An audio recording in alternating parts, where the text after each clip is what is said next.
Spurs Debate TV brings you another post-match analysis of Leicester versus Tottenham in the Premier League at the King Power Stadium. I'll be getting to the stats, the facts, the analysis, the tactics from Conte, how he set his team up, his player instructions, and who played well and not so well on the night, and the chances that Spurs created, and did they deserve the win. Hang around for the next 15 minutes. Make sure you subscribe to the channel to stay tuned and give us a like and a share. Let's get into the lineup to start with. So Conte opted for a 3-5-2 formation with the three at the back, David Sanchez and Tanganga, Emerson on the right as a wing back attacking down the flanks, Reguilon doing the same on the left. Reguilon was a welcomed return considering his pace, and Harry Winks also started with that three in the middle, those arrows showing their movements, and I'll be looking at the analysis and tactics, but that's how Conte set them up in terms of movement. Let's have a look at the momentum here of XG. XG is the quality of expected goals based on the attacks and the quality of the chances. Tottenham there going through the gears over the 90 minutes, up to 2.5 at half time, up to 4.5. Anything over 2.5 is fantastic, and Spurs really moving through the gears, and they deserved the goals. The red circle there being the Leicester goal against the run of play, but Spurs deservingly getting the 2 goals at the end. We can see here the attacking threat and how Spurs continued to attack pretty much from the off. In the first half, it was constant waves of attack. Harry Kane hitting the woodwork, missing chances. We'll have a look at all of that soon. But you can see Leicester offered just a few attacks, but they were clinical with their 2 goals. Tottenham getting the 3 goals and winning the game, deservedly so. But Spurs really playing one of their better away games in a long time, and they were completely at it from minute 1. You can see on the right hand side, Tottenham recording their highest XG in a long time at 4.25. And you can see on the left, Leicester 1.95. Spurs on the left, they're in Leicester's box. All those yellow chances are Tottenham. The stars are the goals. The big circles are the big chances, and lots of other little chances in and around it. We can see Leicester in the red, just the 2 stars, the 2 goals, 1 big chance in that round circle, and everything else was here or there. But Spurs deservedly getting the win based on their attacking threat throughout the 90 minutes. We can see on the left, Leicester having some joy, and Spurs need to work on that right back situation with Tanganga and Emerson from a defensive point of view. Chelsea did the same down the left, but we can see there in the middle and the left, we pretty much blunted their attacks. And on the left down at the bottom there, you can see Reguilon having a lot of joy. On the right, we did have a few chances. In the middle was great to see Skip, Pierre and Winks working together. We can see here from Winks' heat map, he was helping out Tanganga, number 25, and filling in, making sure Tanganga wasn't exploited. He was sitting deep, spraying passes and through balls. He did get an assist, and he also allowed number 5, Pierre Højbjerg, number 29, Skip, to attack. And we will look at those attacks in a minute, but Winks played a crucial role in defense and dictating the game with those long balls and short passing. Let's have a look at Reguilon's heat map. He's very good at getting back as well as attacking. You can see the red dark circle is where he defended, and that was his primary position. But you can see number 3 there, Sergio Reguilon, high up the pitch, supporting Kane and Moura and Højbjerg, making those attacks down the left. He's got the engine and he's got the ability. We need to make sure we have both flanks firing when we play the better teams. On this case, Sergio Reguilon was on good form, and he was helping out the defense and the attack. On the other side, unfortunately, Emerson Royal, you can see slightly behind number 3. Ideally, Royal would need to be in that green circle to offer the attacking threat that Spurs need down the right. And as we saw in the graph earlier, the right hand side was where Tottenham was slightly short, and this is an area Emerson will need to improve on, have the ability and the engine to get back down to defense and attack at the same time, which is what Conte's system requires. We can see Harry Kane having a great night. Although he just got the 1 goal, he could have had a hat-trick. His XG being high. He had 10 shots at goal, Harry Kane. Very different to the Harry Kane from a few months ago where he was not on form. You can see the big circles there around the red one, other chances he had. And you can see there's 6 chances just in the box. Harry Kane driving Tottenham into that top 4 race, and a player Spurs cannot do without, especially with Heung-min Son out the team. My man of the match, Harry Kane.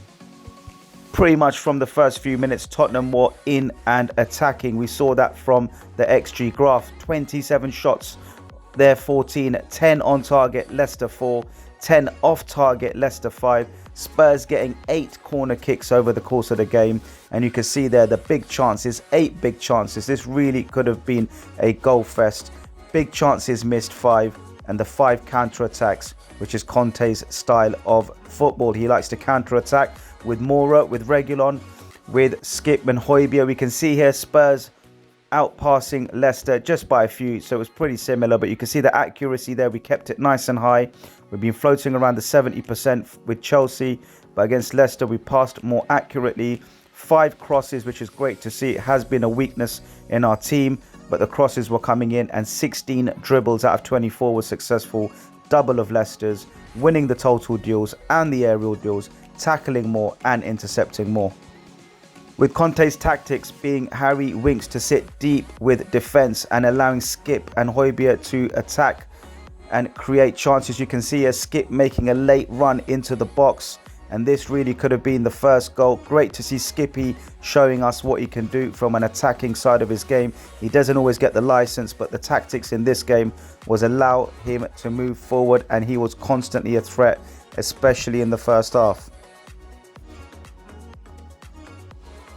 Skip was attacking and making those late runs. You can see here Emerson and Reguilon joining in with Harry Kane shooting. Here do you expect Heung-min Son normally to be in this position, but Conte had given Skip the license to roam forward and not to worry about his defensive side. Skip was a constant threat, especially in the first half, and this was a save from Leicester, but this could have been 1-0. Skip there just inches away from tapping this in. Ollie Skip again here taking a long shot, which was blocked by the Leicester players. But this is great to see Ollie Skip showing he can attack, he can pass, he can move, and he can beat the offside trap as well. Skip is a player that Spurs will look to develop into a box-to-box and add an attacking side to his game. Well, this game was a showcase of what Skip can do, joining in with Kane, Reguilon, Lucas Moura and Emerson on a consistent basis, filling in for the missing Heung-min Son. We can see here a rare occasion when Winks decides to go up into the attacking third and join an attack. He does get caught out, and you can see there Emerson on the left in no man's land. Tanganga running in. The Leicester pair 1-2 each other and attack down the left hand side. Emerson here needs to drop back. Tanganga needs to be calmer and not rush in, and Winks really finding himself in an attacking position, whereas maybe he should have been further back. We see here on the next shot Leicester coming down that left hand side, and Sanchez in the green circle isolated. Every defender has moved one space to the right to make up for Emerson, and you can see here the 2 Leicester players being marked by Reguilon and Davis. But down the bottom right here you can see Albrighton is free, and in the red circle Højbjerg needs to be quicker in getting back and helping out his teammates. Unfortunately for Spurs, once this ball comes in the penalty box, it does ricochet and end up in the back of the net. But again in the yellow you can see is on his own. Albrighton, this is poor from Spurs. Højbjerg should be running back quicker, and once Davis has moved and Reguilon has moved out of position, Spurs need to make sure they have a DM covering. In this case Winks was lost upfield with Skip, and Højbjerg had to do the tracking back. This is an area Conte will have to focus on to make sure teams don't catch Spurs out by moving the defenders out of position. Tottenham are known for breaking down play and counter transitioning against teams, and they do it again here.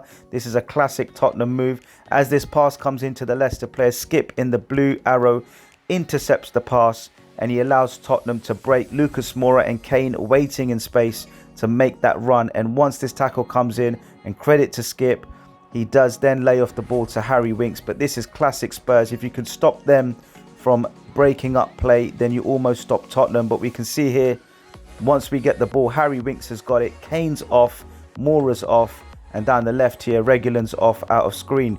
This pass is a brilliant pass from Harry Winks. He's been doing this since Conte's come in, bypassing the Leicester defender there, and Kane has all the space to run into to make it 1-0. But this was all down to Skip and Tottenham counter transitioning. They're very quick, Spurs, once they've got the ball, to make that run in behind and attack on goal.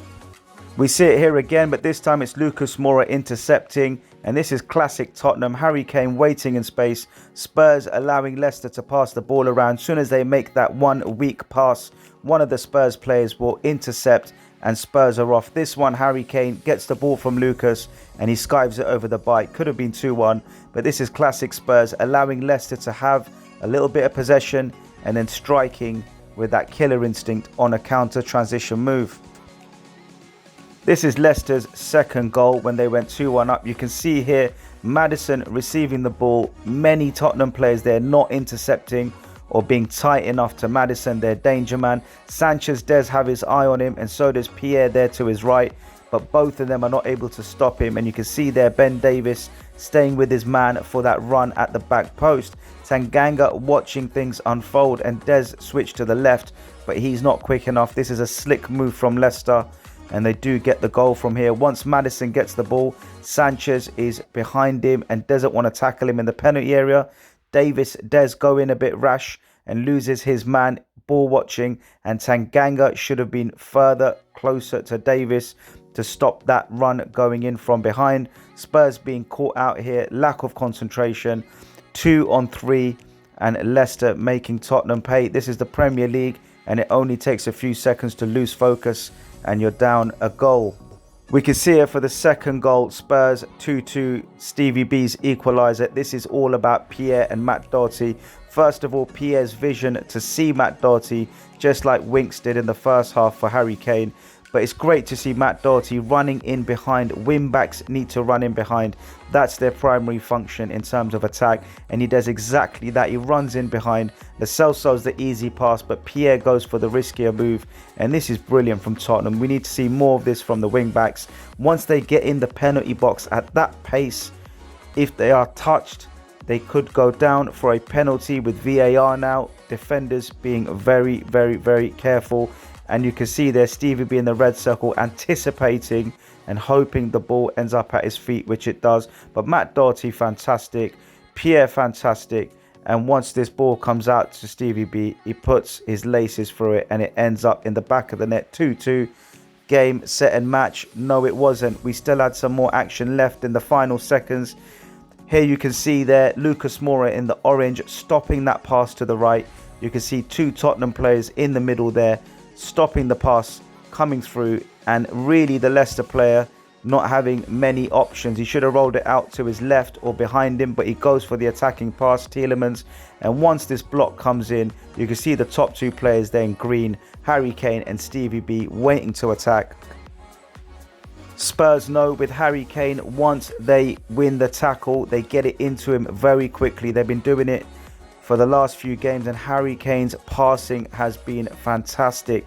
We see here Stevie B can go left, he can go right, but he does choose the right option. He takes the Leicester player by surprise. His eyes on Harry Kane. Both Leicester players with the yellow arrows looking at Kane. Kane with the perfect pass and Stevie B with the perfect finish. Tottenham's away form has been poor, and this is now starting to look better. Spurs with their 2 away wins in a row and a Southampton draw have given us 7 points, and this is something Spurs need to improve on to have a chance for that Champions League spot.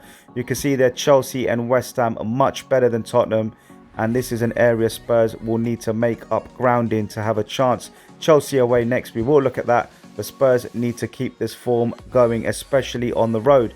Chelsea have played 23, Tottenham have played 19. We have 4 games on them, and we do have them next in the league. You can see there the goal difference. Spurs struggling against Chelsea with just 4+ against Chelsea's 28. However, it's about points, not goal difference, but Tottenham really making hard work of the points they have won. With Arsenal, West Ham, Man United and Wolves all yet to come, Spurs have a chance to make this top 4 and keep the race in their hands. Let's have a look at what Conte thought about the game. He did say Spurs didn't deserve to lose the game, but they found themselves in an unlucky situation, being 2-1 down, which was completely against the run of play. But he really appreciated the players' resilience and desire to not give up. And this must be the philosophy moving forward, to show desire and keep going until the last minute. And that was great to see from Spurs, the spirit and desire of the team before and after the game and the way they celebrated the win. Chelsea away next on the 23rd of Jan. A big game for that top 4 race. Spurs then having 2 home fixtures against 2 difficult teams that are on form, and then that big one against Man City, which will be a very difficult place to go and pick up a point or a win. The Spurs have done that in the past, Man City being their bogey team, and then Leeds away, who are also on form. So February is looking very difficult, but Tottenham need to start picking up points now with those games in hand to give other teams a run for their money and be in that top 4 race towards end of March and April. Chelsea have a few injuries, just Jorginho and Ben Chilwell, but there might be 1 or 2 on that list. We'll find out over the next few days. Nothing to report at the moment. Eric Dyer potentially back, Heung-min Son potentially back, and Christian Romero also ready to start again. Will Conte bring that back in, or will he let them have another rest? We'll find out on Sunday. That's your match analysis. Tottenham 3, Leicester 2, Spurs Debate TV with the post-match analysis every game. Check out our other videos on the channel, Adama Traore's analysis, Dusan Vlahovic's analysis. But I hope you enjoyed this one. Let me know what you thought of Conte's formation with going 3 in midfield. Should we stick to this for Chelsea away? Should we keep the same lineup? What are your thoughts on the game and what we did well and what we need to improve on? Come on, you Spurs.